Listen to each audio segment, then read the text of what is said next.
Hello friends, I am Aprati. Welcome back to our channel plants space. 17 March को हमने एक video आपसे share की थी जिसमें हमने सर्दियों से पहले कुछ प्यूपा सेव किए थे। तो वो पूरी सर्दियों के बाद उसमें 17 मार्च को 2 तितलियां निकली और वीडियो आप डिस्क्रिप्शन बॉक्स में चेक कर सकते हैं। ये समय जो होता है लगभग 7 से 10 दिन का या ज़्यादा से ज़्यादा 11-12 दिन का होता है जिसमें प्यूपा में से तितली निकलती है। लेकिन इसमें लगभग 4 महीने लग गए जो प्यूपा में से ही तितली निकली, क्योंकि सर्दियों में हमने इसको अपने रूम में रखा था, टेम्परेचर मेंटेन रहे जिससे, क्योंकि सर्दियों में ये बाहर नहीं आती हैं। उसके बाद जो 19 मार्च को एक और तितली निकली। टोटल 5 प्यूपा थे जिनमें से एक तो बेकार हो गया था सर्दियों में अपने आप। वो नेचुरल प्रोसेस है, उसमें कुछ नहीं किया जा सकता। तो हमने बचाने की कोशिश की, इसीलिए मैंने इसको अपने रूम में रखा था जिससे इनको ज़्यादा ठंड ना लगे।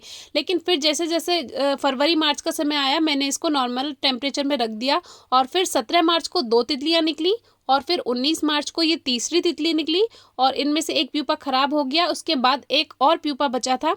मुझे देखना ये था कि ये बाकी तितलियां जो निकल रही हैं क्या सही निकलती हैं या नहीं, क्योंकि इतना लंबा जो टाइम पीरियड था वो काफ़ी लंबा रहा और इस बीच तितलियां बेकार भी हो सकती थी, या ऐसा होता कि पंख बेकार हो जाते, पंख कम बनते या हाथ पैर उसके बेकार हो जाते। ऐसा होता ही है। सर्दियों में जो तितलियां निकलती हैं उसके बारे में मैंने एक वीडियो आपको दिखाई है। प्यूपा में से जो सर्दी में तितली निकली थी वो आप चेक कर सकते हैं, उसमें किस तरह से वो बेकार हो गई थी। इसीलिए तितलियां जो हैं वो सर्दियों में नहीं आपको दिखती, क्योंकि इनका खून ठंडा होता है, कोल्ड ब्लडेड होती हैं ये, इसीलिए इनको छुपकर रहना होता है। और वो इनका एक तरह से हाइबरनेशन का पीरियड होता है जिसमें ये छुपकर रहती हैं। लेकिन फिर भी मैंने जितना हो सकता था मेरे लिए मैंने इनसे किया।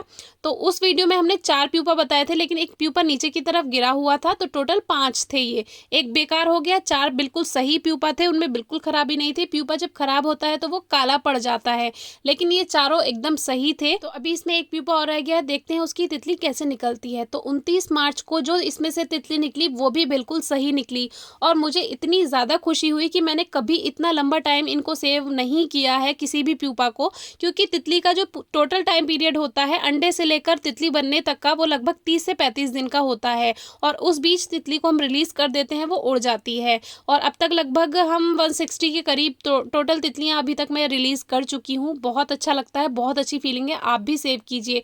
और ऐसा पहली बार हुआ है कि मैंने मार्च में कभी इनको रिलीज किया है, क्योंकि हमारे यहाँ मैंने आपको बताया जून से लगभग कैटरपिलर मिलते हैं, इनके अभी नहीं मिलते हैं, तो जून से लगभग मिलते हैं। और ऐसा पहली बार हुआ है मैंने मार्च में ये तितलियां रिलीज की हैं। बहुत ही ज़्यादा अच्छी फीलिंग होती है।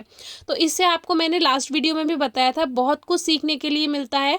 अब जो है ये इनका घर पूरा खाली हो चुका है, अब मैं इसको उठाकर रख दूंगी और लगभग जून में जब से मुझे कैटरपिलर मिलने शुरू होंगे फिर से मैं प्रोसेस यही स्टार्ट करूंगी। और इस बार मैं इनका घर बनाना भी आपको बताऊंगी, किस तरह से इनको सेव करना चाहिए। अच्छा सा घर बनाएंगे इस बार और कोशिश रहेगी कि ज़्यादा से ज़्यादा तितलियां हम सेव कर पाएँ, क्योंकि ये पॉलिनेटर्स होती हैं। हमारे कृषि क्षेत्र में बहुत ज़्यादा इनका महत्वपूर्ण योगदान है, क्योंकि फल सब्जियां इन्हीं के पॉलिनेशन से बनती हैं। जो भी तितलियां होती हैं, मधुमक्खियां होती हैं, ये सब हम सबको, बहुत से लोगों को ये बात नहीं पता होती।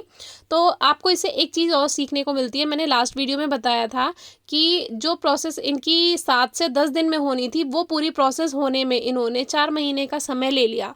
लेकिन ये बिल्कुल सही निकली, बिल्कुल अच्छी। हालांकि एक इसमें बेकार हो गया, लेकिन इसमें हम कुछ नहीं कर सकते, ये नेचुरल प्रोसेस है।